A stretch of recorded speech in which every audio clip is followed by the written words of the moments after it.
Everyone, আজকে আমি share করব কিভাবে আমি এই সুন্দর শিউলি ফুলের চোকারের সেটটা বানিয়েছি। তো চলো, সবার প্রথমে আমাদের লাগবে ক্লেটাকে আমি ভালো করে মিক্সড করে নিয়ে একটা গোল করে ব্লেড দিয়ে কোনা কোনা করে একে একে করে 5টা পাপড়ি পরপর কেটে নিয়েছি।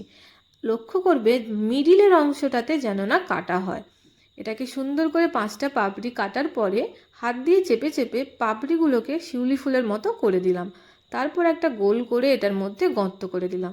আর দেখো, দুটো ইয়াররিংস তৈরি হয়ে গেল। তারপর আরেকটা গোল করে শিউলি ফুলটা আরেকটা বানিয়ে এটার মধ্যে দিয়ে খুব সুন্দরভাবে এই চোকারের সেটটা তৈরি করে দিলাম।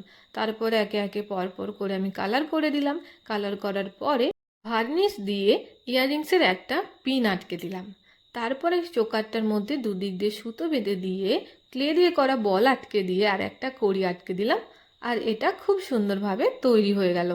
তুমি সকালে একটা সুন্দর শাড়ির সাথে এই চোকারের সেটটা পরলে কিন্তু অনেক সুন্দর লাগবে। তোমাদের কেমন লাগলো জানিও। টাটা।